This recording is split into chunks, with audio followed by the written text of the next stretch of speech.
Today we're going to be talking about gastrointestinal conditions as a continuation of our meeting earlier this month. So just a little background about what IAN is. So it stands for Invisible Illness Awareness Network, and we are a 501c3 nonprofit that is dedicated to raising awareness about invisible illnesses, chronic illnesses, and disabilities. And our nonprofit is dedicated to also supporting and equipping students to start affiliate organizations at their respective universities so they can become leaders and also really educate their peers in a community effort about invisible illnesses and just foster inclusive environments on their university campuses. So what exactly is the Invisibly Aware series itself? So it's where we're at today. So essentially, it's 2 virtual meetings a month on an invisible illness topic. So the first meeting, which we had earlier this month, is a presentation on the topic. So it's very informative. And then the second meeting is what we're at today. And we have some wonderful guest speakers with us. And typically, the second meeting is dedicated to hearing our guest speakers share their lived experiences, or in the case, sometimes we have physicians and providers who provide their professional expertise on the topic as well. Just a quick social media information. So we have a lot of different ways you could connect with us. So IIAN's Instagram is at invisible_illness_network. And then the Invisibly Aware series itself is also has its own Instagram, which is listed there. We also have a YouTube channel at IIAN Network, and then the website is listed there too. And our QR code right here will link you to the link tree, which will include a sign up for our newsletter and all of information that I kind of just shared about social media. So a quick and easy way to kind of get connected with us. All right, just a quick access check. So this is something we like to do before anyone speaks. We like to give a verbal image description. So for example, I would say, I'm Prabnor. I'm a South Asian woman with black hair and I'm wearing a black shirt, just to provide a verbal image description. And then also, if you would like captions, you can turn them on if you look at the bottom panel on Zoom by clicking the CC button. And if you have any other accommodation needs, please put them in the chat. If you want to share them privately, we will do our best to accommodate them. So this would be a great time, or at any point in the presentation if you feel you want to share that. Quick disclaimers. So while we're going to be talking about different medical conditions, this is not medical advice. If you are concerned about any of these issues, we ask that you please talk to your doctor. Something we also always like to preface is that each person with a condition is unique. So even if people have the same diagnosis, their experiences can be very different, and we want to respect that. And then finally, although we've done a good deal of research and have members in our nonprofit who've lived with invisible or chronic illnesses or conditions and disabilities, we're not experts on these topics. We're always looking to learn, always room for improvement, but we're excited to be chatting tonight. And finally, if you have any questions, please put them in the chat. We will answer the questions best to our knowledge. Okay, so quick little summary takeaways from our last meeting. So that was that informational presentation I was talking about. So first, we covered inflammatory bowel disease. So our first main takeaway from that is that it is a chronic autoimmune disorder causing inflammation of the GI tract, and this can potentially lead to permanent damage. And there are specific types of IBD. So firstly, there's ulcerative colitis, and that is specifically affecting the inner lining of the large intestine. And then there's Crohn's disease, which can affect any part and any layer of the GI tract. Some symptoms of IBD include diarrhea, constipation, abdominal pain, cramping, bloody stool, weight loss, fatigue, and irregular bowel movements. Some complications of IBD can really vary by type. So if we're talking about ulcerative colitis or Crohn's disease, it varies by type, both include an increased risk of colon cancer, osteoporosis, anemia, blood clots, and dehydration. And finally, the treatment varies by type. So it can include biologics, immunomodulators, anti-inflammatories, and surgery. All right, so the next set of condition we were talking about is gastroparesis. So the definition of gastroparesis is partial or complete paralysis of the stomach muscles. So this eventually leads to delayed or stopped stomach emptying. And the symptoms that really result from this diagnosis include nausea, vomiting, bloating, early fullness, constipation, diarrhea, fatigue, and abdominal pain. And some complications that can arise with the diagnosis include malnutrition, dehydration, undigested food in the stomach and intestines. And finally, some treatments that are typical for gastroparesis include dietary adjustments, medications, feeding tube, or IV nutrition. All right. And our next group of conditions we were talking about included celiac disease. And so the definition here is an autoimmune response in the small intestine to gluten specifically. And this essentially will cause damage to the villi of the small intestine. So those finger-like projections in the small intestine. And the symptoms include diarrhea, constipation, abdominal pain, cramping, nausea, weight loss, brain fog, and fatigue. And some complications of celiac disease also include malnutrition, anemia, osteoporosis, osteopenia, lactose intolerance, and just a elevated risk of GI cancers. The only treatment for celiac disease is to be strictly gluten-free, so it is dietary management. And that is kind of our summary of our informational things from last time. But I'm super excited to welcome our guest speakers here today. So we have Victoria, and everyone's, I should have prefaced, everyone's Instagram handles are present on the slides. But we have Victoria, we have Marissa, and Erica. And if everyone just wants to go around and give a quick little introduction about themselves, maybe the verbal image description, and just kind of whatever you want to share, that would be great. Hi guys, my name is Victoria. I am a Black woman with Black hair, and I am wearing a white sweatshirt that says iconic across the chest. I'm from North Carolina. I currently reside in the Dallas-Fort Worth Metroplex with my family. I was diagnosed with ulcerative colitis when I was 21 years old. I had a total colectomy in 2021, and I made my ileostomy permanent last year in March. So I thank you guys for having me tonight, and I look forward to contributing. I'm Marissa. I'm a 25-year-old college student looking to be a nurse and doing research. I live with gastroparesis due to Ehlers-Danlos syndrome and complications from COVID. And as well as Victoria, thank you for having me, and I look forward to sharing my experiences with you guys. Hey there, I'm Erica. I'm a older white female with my celiac and the beast hoodie that I'm wearing. It's a black hoodie that I'm wearing. I have glasses. I was diagnosed with celiac disease in 2009. I also have Ehlers-Danlos, so I have a whole host of invisible illnesses. So I'm I think it's really important to talk about invisible illnesses because, I work in GI, work with other gastrointestinal conditions, and much like Victoria was saying about IBD, and also in the IBS world, like unfortunately nobody knows by looking at us what we're really going through. So I think it's really important to talk about invisible illnesses, especially when it comes to GI. Again, that's kind of the playing field where I live. I work with several partnerships within the GI community, and I work in marketing outside of that for a food brand.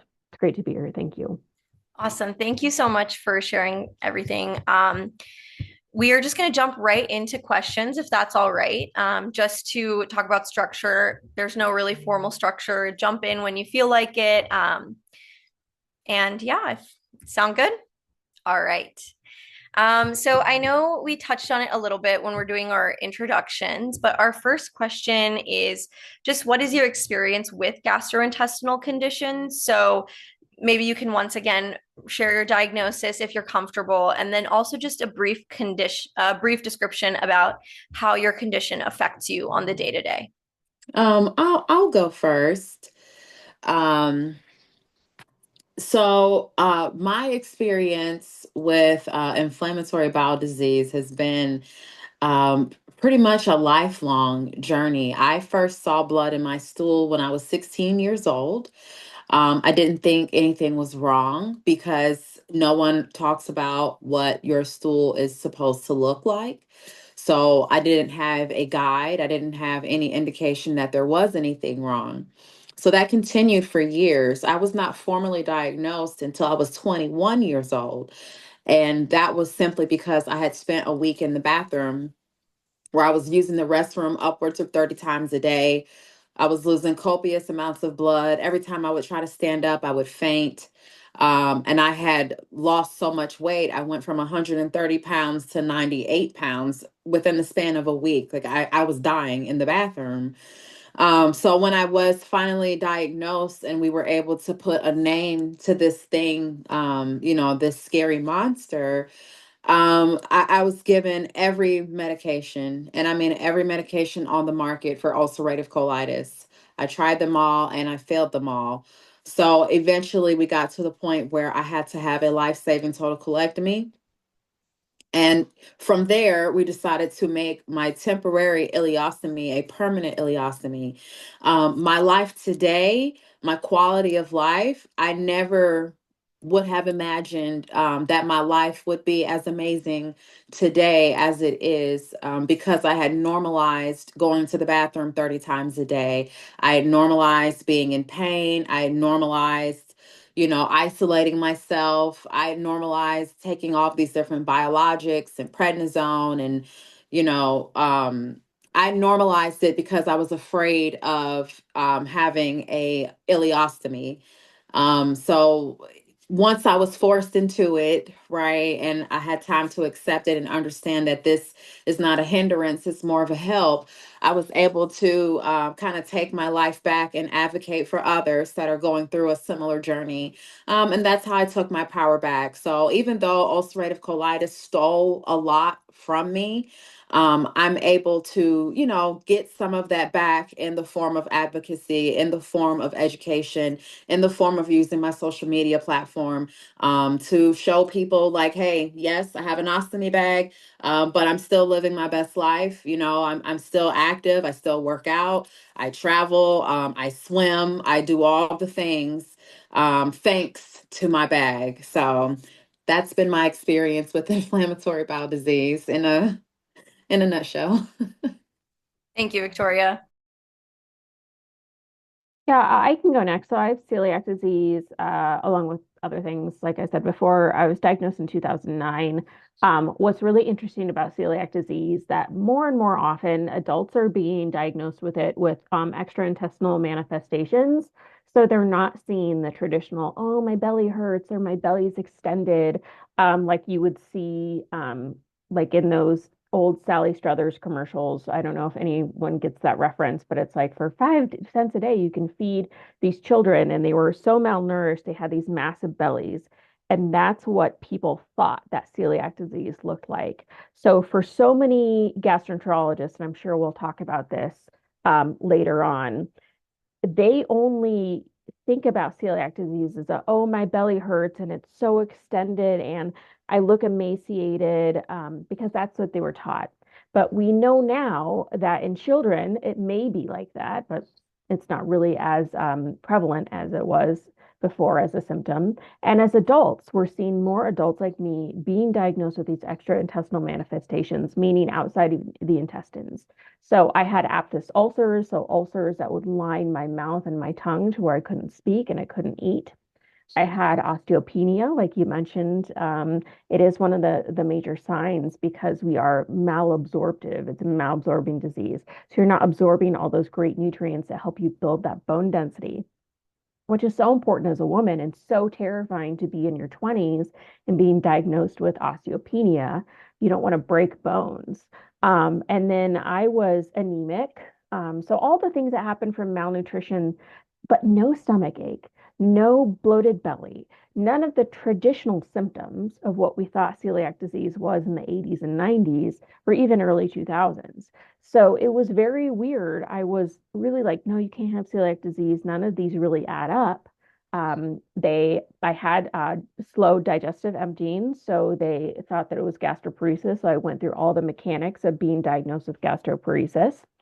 And they actually tried to give me a digestive pacemaker or stomach pacemaker. And that's when I said, hey, let's hold on here. Let's actually go through more testing. So I was sent to the Mayo Clinic for further evaluation. It turns out I had celiac disease, and wouldn't you know it, I put on 60 pounds. I was no longer emaciated. I was a standard weight for once. My joint pain went away, like all those things that I was just like, oh, I didn't know that was related to celiac disease. That all magically got better. So I had kind of a tumultuous time getting diagnosed, but I was pretty thankful that I made it all the way through college without this diagnosis, and I was doing okay. But thankfully, where we are at with celiac disease now, people are starting to understand extraintestinal manifestations, and younger kids and teens and college age kids can feel like they're not so much alone. Back when I was diagnosed, because I'm significantly older than y'all, it was a different to be different in college. So it was different to not have a beer or to be able to eat at the same dining halls that everyone else is. So it's significantly better to see how far invisible illness has come for celiac disease since I was even diagnosed a long, long time ago, 15 years ago, 16 years ago. Thanks, Erica. So as I said previously, I have gastroparesis. I've struggled with GI symptoms for quite some time, a little over a decade. Sorry, I was tested multiple times for SIBO or small bacterial intestinal overgrowth before my doctor would even consider gastroparesis as a possible cause for any of my issues. Because I didn't present traditionally, I typically only had early satiety or like fullness very quickly, and severe stomach bloating. I mean, I couldn't eat much of anything without looking like I was pregnant at 20 years old, and I just wasn't from eating just a few bites. And so we treated SIBO over and over again, and he really wasn't interested in finding out what else was wrong. And I pushed and I pushed and I pushed, and finally we got diagnosis and testing. But I also contracted COVID in January of this year, 2024, which drastically affected my GI tract more than anyone could have ever expected. I had lost a large amount of weight very quickly, unfortunately, and it had led to some severe complications physically. We had tried pyloric Botox, and unfortunately, my body had a really severe reaction to the Botox. And at that point, it was decided that a gastrointestinal tube would be placed for nutrition. And since March of 2024, I have been 99.99% tube fed due to my gastroparesis. It has been a whirlwind of a difference. I never thought at 25 years old I would be fed via a feeding tube from my EDS, especially since learning of it only a few years ago, and it drastically changing my life in so many ways at this point. Trying to find care and providers who understand EDS and the complications and gastroparesis in and of itself either has been really difficult and challenging. And it's been great to have a community, especially in social media, to talk about these issues and address these issues, especially living in such an area. I live in Pennsylvania, so there is a large variety of amazing hospital systems, but still yet a very large gap in appropriate medical care for chronically ill patients with multitudes of complexities. Thank you so much for sharing. I'm going to hop in here as well. My name is Morgan. I'm helping to present some of the questions. Just a brief image description. I'm a white woman with long brown hair and a black shirt on. You all very much touched on how these conditions have affected you and kind of your journey going through this process of getting diagnosed and what your symptoms look like. So our next question here is, what does your day-to-day life look like now, and how has your condition changed this for you? Some things you might want to talk about are some of the symptoms that you guys mentioned. How's your life different from before diagnoses and after diagnoses? And what has this condition taught about yourself? Have you had any changes in your self-perception? Man, that's difficult. For me, I'll put a trigger warning out there. I'm going to talk about eating disorders, but for me, I had an eating disorder before I was diagnosed with celiac disease. And I went through a ton of therapy to get better. And, this is back when eating disorders weren't as commonly discussed as they are today. So I went to a lot of therapy, finally got over it. I mean, you never really truly get over it, but you're, dealing with it in an appropriate manner.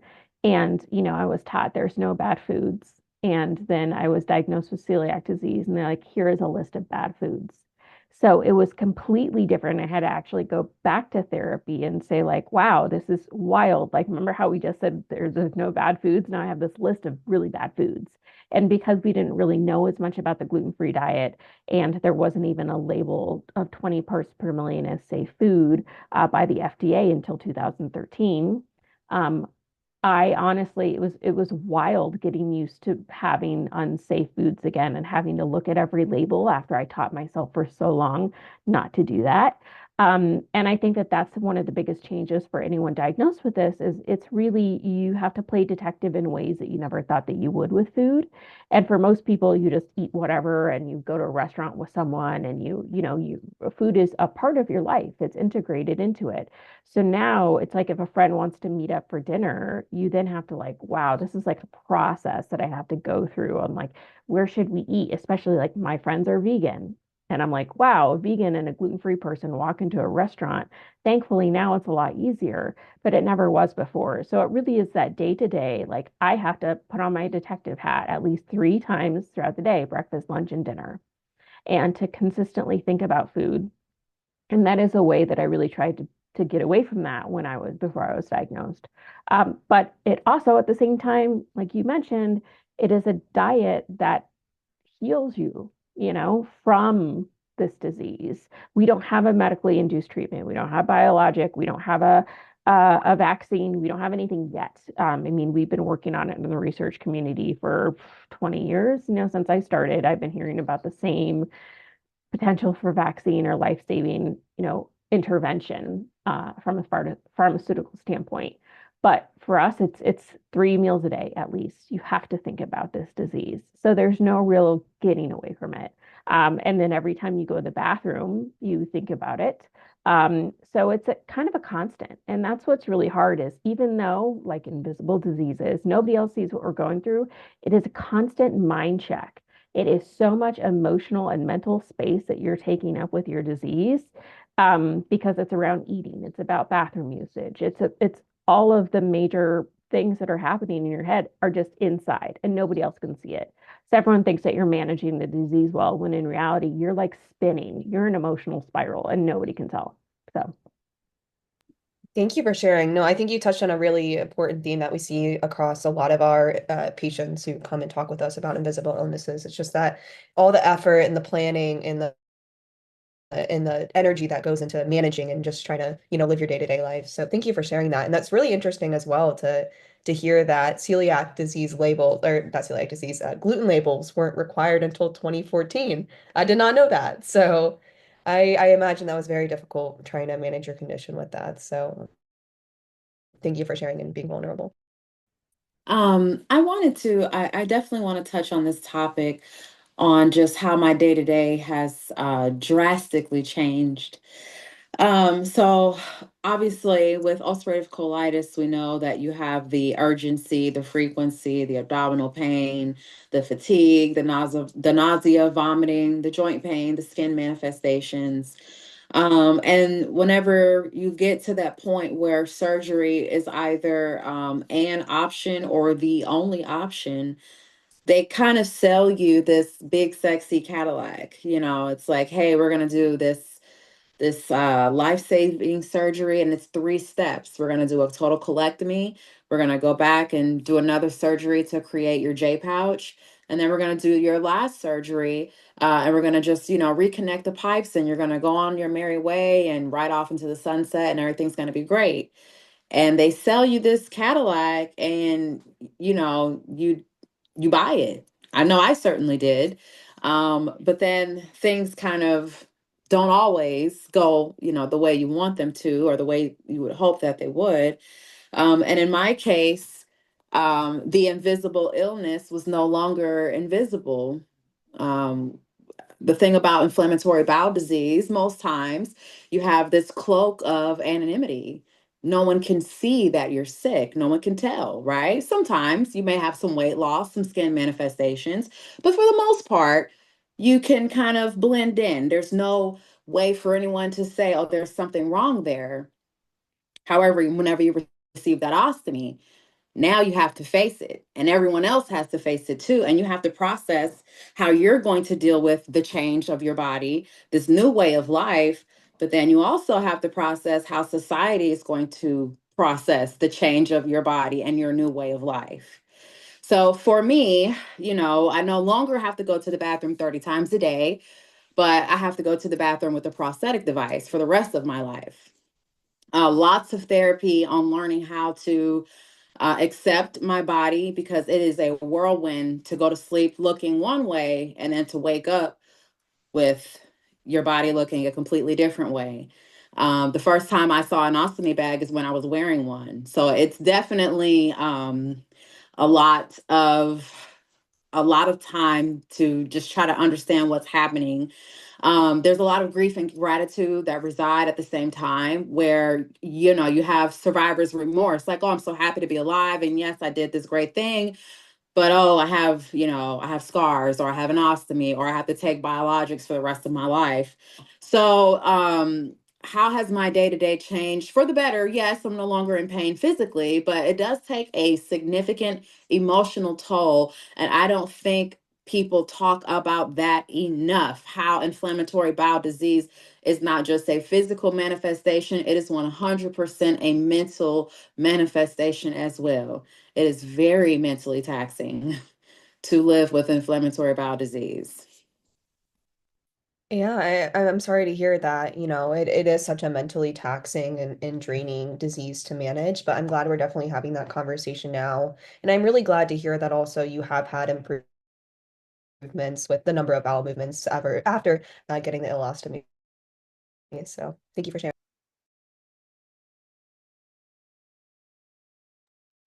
I guess similar to like what Erica said, it's been day-to-day life in general, or previous to diagnosis was always difficult. Like Erica said, struggling with an eating disorder myself and spent time in residential facility um, for said eating disorder, and being thrown gastroparesis after thinking you've healed from something and then having it kind of thrown in your face that you thought you healed, but it's still something that's very active and you have to learn to deal with. And like Victoria said as well, going to bed at night with your body looking completely different and waking up in the morning and being a completely different size, completely different body, it messes with your brain. It really does. And for a while I thought that it was all in my head because no one believed it, and no one knew what it was, and it takes a toll on you for a while. I think the most difficult part for me with the gastroparesis in the day-to-day life is food is always on my brain. I'm always hungry. Because I'm fed into my jejunum, I don't get food in my stomach, so there's constant hunger cues. And the side effects of malnutrition, everything, the brain fog, the fatigue, the increased joint pain and everything else already on top of the EDS,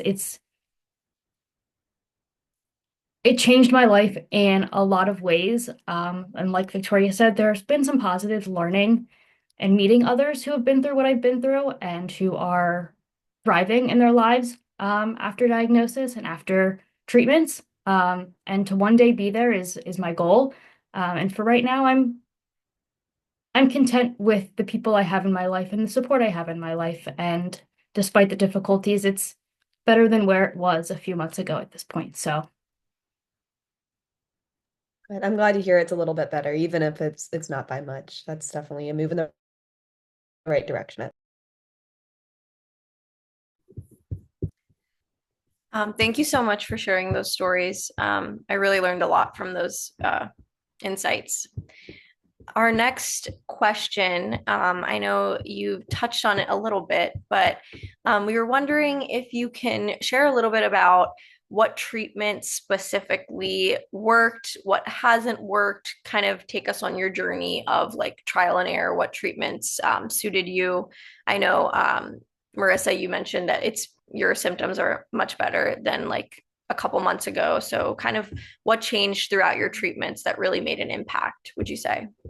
I'll say for me, there was definitely things missing when we were diagnosed with gastroparesis, that played a role later in making my gut a little bit more better at handling nutrition, which has been a amazing outcome. I mean, just a little bit of extra formula that my body's able to tolerate and the level of energy it gives me and ability to do things in my life that I've wanted to do. If it wasn't for my feeding tube, I wouldn't be applying to nursing school. I wouldn't be where I am in college, and I wouldn't have finished the semester the way I did. So for me, the treatments and making sure I really got to the bottom of everything, I think the most frustrating thing for me is the contraindications that come with a lot of gastroparesis medications and treatments, unfortunately, especially if you have co-occurring conditions, which was a big roadblock for me. But and also being shot down with like the pyloric Botox. A lot of people have a lot of benefits from pyloric Botox for gastroparesis, and it was kind of just a slap in the face again that here's something else we can't doesn't work, unfortunately, but finding different routes to kind of improve options where unfortunately some things were just not going to work out, and having that mindset that there maybe eventually was going to be something and maybe there wasn't. And at least I have nutrition at the end of the day, which is what mattered. Thanks, Marissa. I don't Erica, really have much to share on that. no worries at all. Victoria, if you have anything, but otherwise we can also move on. Okay, totally fine. Alrighty. So our next question here is, what is your most impactful experience regarding your condition, whether that's good or bad? I can take this. I wrote a book about celiac disease, and I had an opportunity to travel around the country and do a lot of presentations on it. And I helped people get diagnosed. And honestly, that was always what I had wanted, is for everyone to have um, an easier time getting diagnosed than I did. I struggled, and I wrote a book about not only how to get diagnosed, but also the psychosocial aspects of it, like we were talking about, the mental toll that it takes. So wrote that. It gave me a lot of opportunities to meet other people across the country and just help them get diagnosed. For me, the social determinants of health is really interesting for GI conditions. I feel like in Victoria, you may be able to speak to this, but for me to be able to speak to um, other people of color, for people with celiac disease, they are often told that it is just a white female disease or a white predominant disease. We've actually had doctors say, unfortunately, no, you're a person of color, you can't be diagnosed with celiac disease. It's just for white women. And it's like mind blowing that that is still like an old school mentality for some of these physicians. And to be able to speak boots on the ground and have people that are like, I was told I was not part of a white woman, and therefore, I didn't think that I could have celiac disease. But the number one region that was found was like the Punjab region of India for celiac disease growth. Like South Asian, there's an amazing South Asian SAIA group within uh, digestive diseases that is moving forward to help people in that community get diagnosed with IBD. And I would love to see more of that work go into celiac disease, because being able to just say like everyone, yes, men, everyone, any like whatever, everyone can be diagnosed with celiac disease, and have that really open up people's minds, because there's so many physicians that are working off these like just old school ways of diagnosing. And I would love for us to take it to the point where like we see more and more people get diagnosed with celiac disease who aren't the traditional people always getting diagnosed with celiac disease. That also includes, for social determinants of health, rural communities as well. There's been a lot of research on rural communities in celiac disease, because it's not just a wealthy disease, right? You're also in rural communities, also in communities that are impoverished. There's so many opportunities for diagnosis. And for me, I always wanted to just get more people diagnosed and for them to have an easier journey than I had. So for me, that's the most powerful thing, is really trying to create systemic change within the diagnosis process for celiac disease. Wow, that's amazing that you've used your story and your experiences to try to help and enable this, as you mentioned, systematic change. And you definitely speak to a lot of challenges in our healthcare system. So I definitely commend you for trying to share some of the educational efforts and bring awareness to these efforts. Yeah, Thank I you for truly sharing. think that patient leaders are going to be the ones that help everyone move forward, because unfortunately, sometimes physicians aren't it, and sometimes we need to be the people in our own community and often outside of our own community that really reaches out and say like, yes, please seek help, see a doctor. And if you see one that doesn't think it can be you, see someone else. No, exactly. That's an incredible point. Just humanizing, how these illnesses are. Like this can happen to you, it can happen to your friend, your neighbor, anyone down the street. So just bringing awareness to that is incredible. Thank you. Um, and I can definitely agree. For me, the most impactful part of this journey has been sharing my story, and really realizing that I am not in this by myself. There are 15 million plus ostomates across or around the world. But we typically live in the shadows. You don't really see ostomates represented in media, in advertisement, in film. It's not necessarily considered sexy or desirable. However, I have been able to leverage my social media platform, just talking about my experience with inflammatory bowel disease and as a permanent ostomate, taking a very real, raw, relatable, and comedic spin and approach to this lifestyle. I've been able to partner with some amazing organizations like the Crohn's and Colitis Foundation. I am a ostomy ambassador for Coloplast, which is a company that makes ostomy bags. I recently partnered with Pfizer and Sunny Anderson to talk about ulcerative colitis and other inflammatory bowel disease. I'm trying my best to normalize life with an ostomy because it is very normal. My life before my ostomy was not normal. And that is the point that I try to drive home, is that I do more now with my ostomy bag than I ever could have before living with active ulcerative colitis. So that has been the most impactful thing, is connecting with my community, finding a community when I felt really isolated, creating my own community with my support group, Ostamigos, where somehow or another people, have found me and are looking up to me when in reality, I'm looking up to them. That is, my community is my strength. So for me, the most impactful is just spreading awareness and normalizing life with an ostomy bag.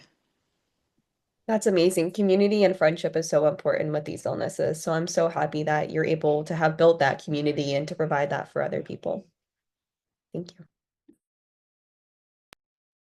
I'm struggling to share my impactful journey. I do believe in teaching medical students who come into the room with their overseers, that it's important to educate them and share personal opportunities and experiences. And oftentimes, I feel like students are interested and willing to learn, and I do find that to be a very impactful experience. Um, but sometimes I feel like as a chronically ill person, it can be difficult to be that patient always and be the one always kind of sharing your experiences like that. But more times than none, I have walked out of those appointments feeling some sort of accomplishment for sharing my story and making this student who's going into a field or into a specialty or into a medical system in general that doesn't prioritize people like us, and sharing my experience and making at least one moment for them to hear someone like me. And maybe, hopefully, it'll click. And that's kind of my little, at least one person said something, and maybe it'll stick with you for the rest of your life and the rest of your medical journey. I think, Marissa, you had a great point. And I think it's like sometimes also you don't really want to be the person who's always talking about your condition and always being like, oh, hold on, let me take a minute to educate you on this. Sometimes it's just like, I just want to be a regular person and not have to wear this title, not have to always be the person who's like, well, actually, no, this is this about digestive diseases. And I always feel that way. In fact, my partner is always like, hey, can you not turn this into a conversation?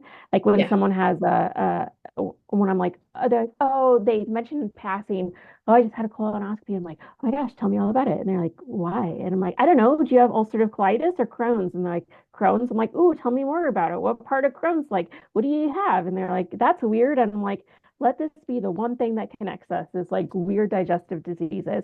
And sometimes I don't want to be that person. Sometimes I'll just like, I don't want to go into this whole thing. I don't want to have a moment of education. I don't want to have to educate this nursing student about like, I don't want to be that person. And I think sometimes we have to be okay with just also being human and not always being like the person who wants to tell their story and the person who wants to talk about it 24/7, because sometimes it does get tired. Sometimes it does get old. I appreciate that perspective a lot because yeah, I definitely feel that very equally at this point. Yeah, I've been doing the advocacy thing for a really, really long time. And sometimes I'm like, wow, I'd like to just talk about cats and not about like digestive diseases or like to have people show me pictures of their poop. Like sometimes I just want to be a normal girl. And sometimes I just don't want to talk about like my bathroom habits. And I think that that's important, especially when we're talking about invisible illnesses like on college campuses.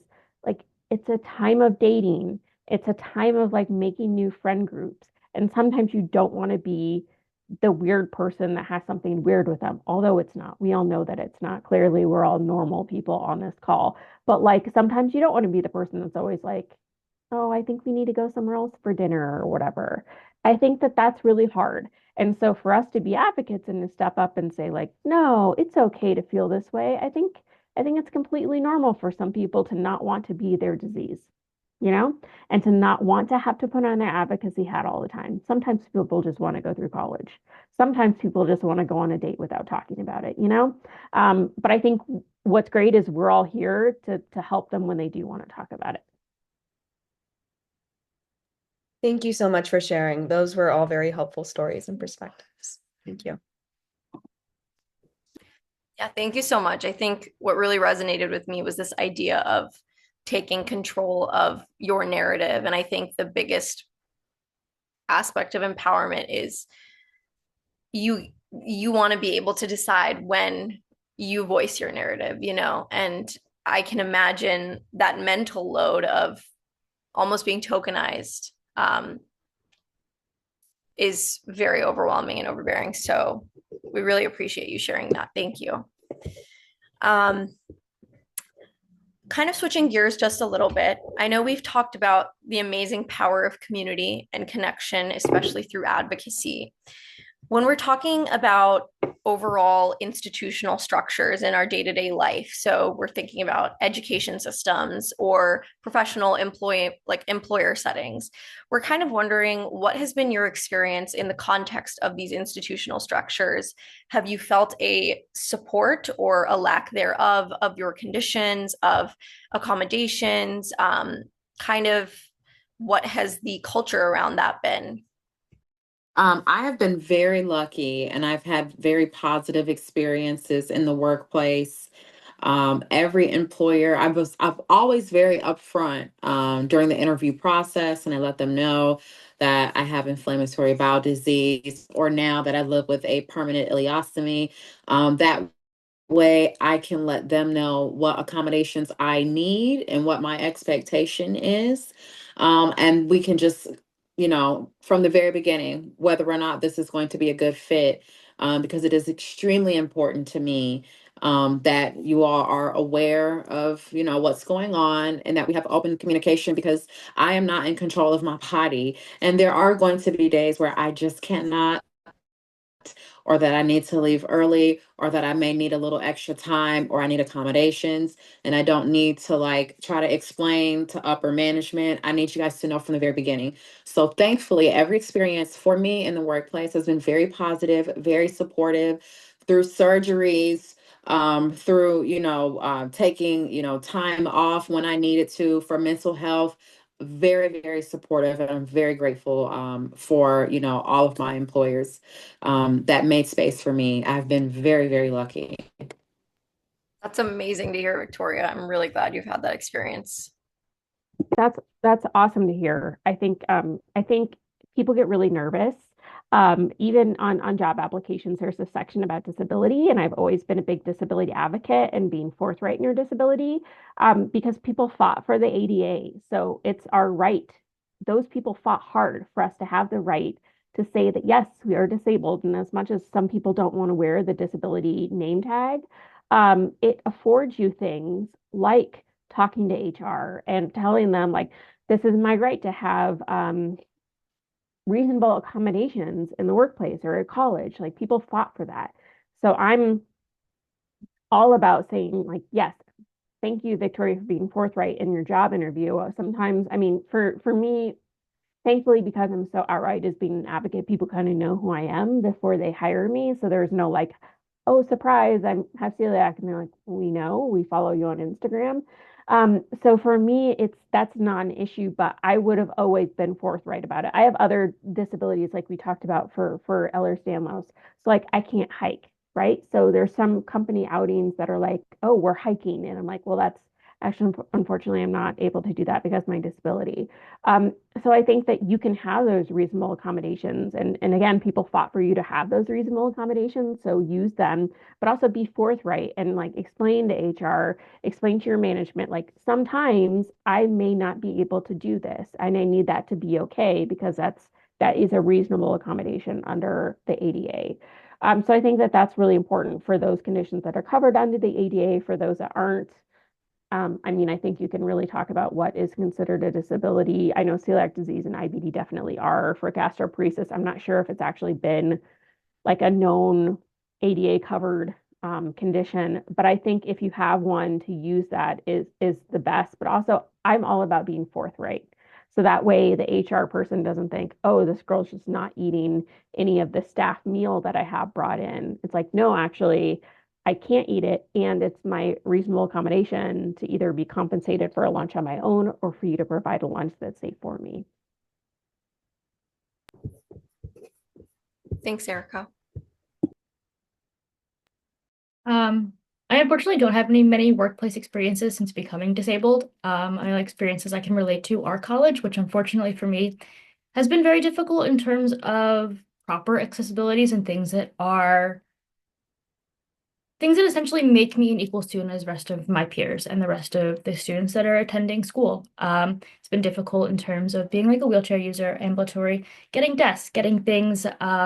So as a nursing student, I work in a lot of lab rooms, which typically are OSHA approved, meaning I can't have food or drink in these lab rooms. And for me, in the midst of having a high heart rate or being very nauseous and you need to take something so there isn't an issue and I can continue my workspace, or if we're doing a dissection of a certain creature and I need to make sure that I can keep my body under control while doing these procedures that are necessary. And having I think definitely the biggest issue has been the school itself and the organization itself, let alone the professors. They have each been amazing, which I cannot thank them enough for the humanness, which most people lack. And I think that right there is what makes it so much nicer and easier to talk to people about what's going on when they make it okay and they understand that you're allowed to have, I don't want to say issues, but you're allowed to have things that make your day harder. Everyone does, whether or not you can see it, whether or not they're going to speak about it, whether or not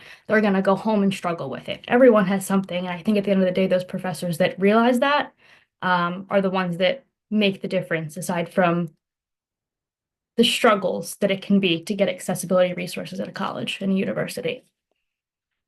Thank you, Marissa. No, I think it's so powerful, like at the individual level, to have these kind of, whether it's professor or mentor or whatever, to really take the moment, take the time to understand where you're coming from. And like you said, like the humanness, to humanize the experience, because what you said really resonated with me. Everyone has something they're going back home to, what, and to pretend otherwise is a disservice to everyone. So I'm sorry that you've had that experience though at the institutional level where you feel like you haven't gotten that support.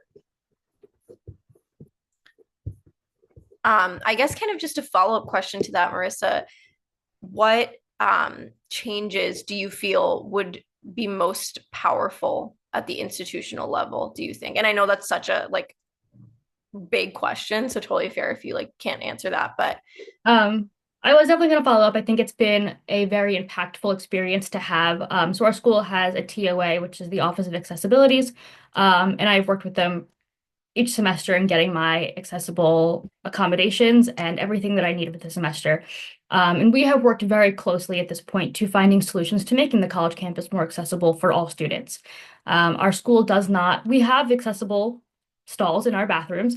However, the door handles aren't reachable if you're a wheelchair user. And things like that, like little tiny things that I would have to grab the bottom of the stall door to close it, which is that's disgusting. That's gross. I shouldn't have to touch the bottom of the stall door to close it.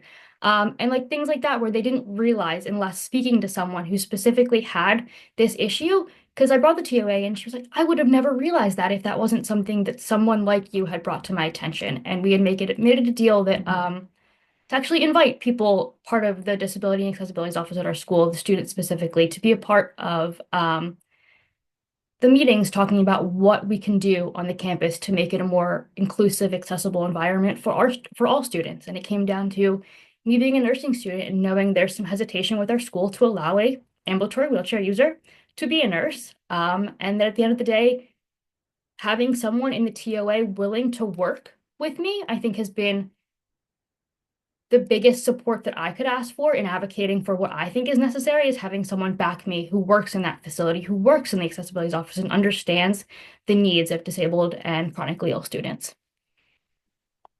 I think it's amazing that you've had the opportunity to kind of work with the TOA, but I'm realizing even in just asking this question, it's kind of going back to this idea of having to carry that entire load on yourself.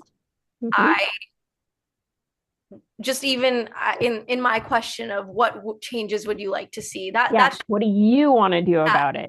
Exactly. like I even apologize. I apologize for the way that I asked that question because that's definitely not fair. It's not fair. And I think that to be putting the weight on one person, like you said, to when you were talking about the bathroom stall door situation, where the lady was saying that I would have never even understood that unless like someone, the way she said it, like unless that you had told me or like someone who's had the experience, like that is so much weight, mental load to be on one person. It's unfair. There's a And lot of onus on the person with the disability to show them where they're lacking. I will say this also goes into digestive disease and visible illnesses as well with celiac disease and food allergies. There are people who are now suing universities and suing schools. And there's been legislative action on this for 10 years because someone made us think about it. So sometimes you have to be the person making us think about it to make true systemic change. Like we're talking about, someone has to be that person to step up. Unfortunately, I don't think many of these, some disability offices on college campuses are incredible, but I've heard so many horror stories of ones that aren't. So I'd love to say that of course these institutions are going to make these great systemic changes on their own without anyone having to do a lawsuit or anyone having to like make us think about it or make a fuss about things. But unfortunately, it's people like us that have made systemic changes along the way for people with disabilities and invisible illnesses. So we may have to continue to do that because the amount of change that we've seen even since legislative action has come into with celiac disease and colleges and universities, has made it such a better experience for people who are just now getting diagnosed with celiac disease today and going to a university of their choice. They're not having to pick a university based on which one has the safest dining hall, because for years, people with celiac disease had to choose where they wanted to go to school because that's where they felt like they could eat at. Like that's so sad. You should choose a school based on like what amazing major you want to be in, like what scholarships they give you, not where you feel the safest eating and that you're not going to need an EpiPen or you're not going to like be ill. So people have made a fuss about it. And unfortunately, that's how we get stuff done sometimes. And the onus is on us. But sometimes I always say to people, pay it forward to the next generation of someone with your disease. So what can we do today to make things a hell of a lot easier for people who have our disease when they're diagnosed 20 years from now? So for us, it is a lot of mental onus. And I congratulate every single person who's made us think about something and has made systemic changes. And unfortunately, I think that's the only way that some of us are going to move forward with some of these issues that we have.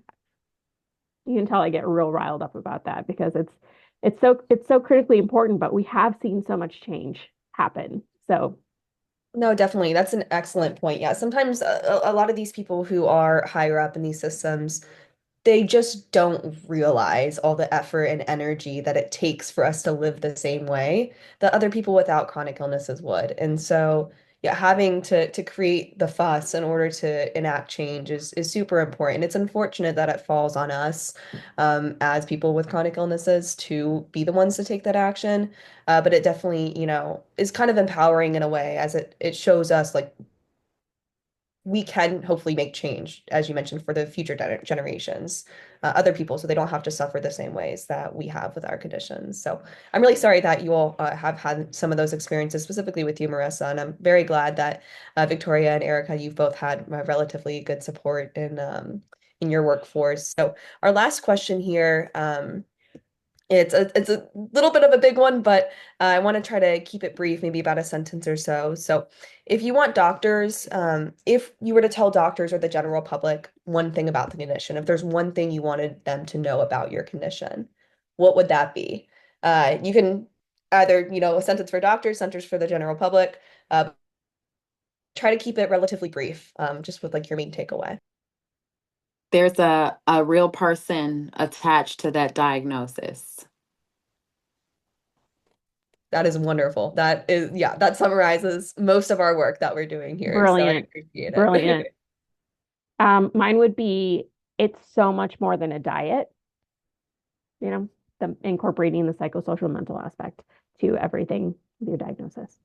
Yes, I love how you brought up like the social determinants of health. Like those are so, so relevant with all of the illnesses we talk about. So And I definitely think for me, for gastroparesis, it comes down to any weight. You can be any weight and struggle with gastroparesis and struggle with these symptoms. It's not one size fits all, unfortunately, despite what doctors think and many of the public think. yes, and I feel like that feeds back to again, yeah, those social determinants. Like these illnesses don't have to look a certain way. It doesn't have to be a certain race, sex, age, weight. Like there's so much variability to it. So just acknowledging that it can present in different people in different ways and trying to be understanding and open of that. So thank you guys so, so much for sharing your experiences. This was really, really valuable. We appreciate everything you had to say, and I'm sure everyone on the call really enjoyed you sharing your perspectives and being vulnerable with us. So thank you for taking the time to come and speak. Thank you for having us. Yes, thank you.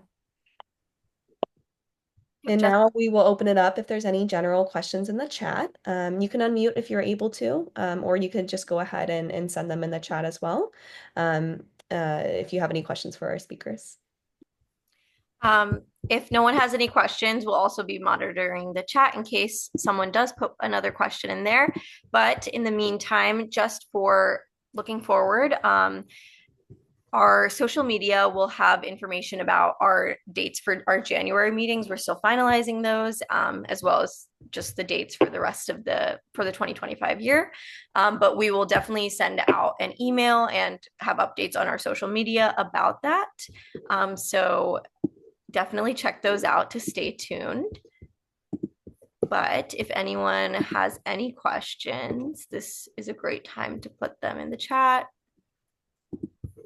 If not, just as a reminder, on the next slide, we have our social media linked right here. Yep. So this is where we'll have all of our stuff about our January meeting and future meetings in general. But otherwise, thank you so much to our speakers, Victoria, Erica, Marissa.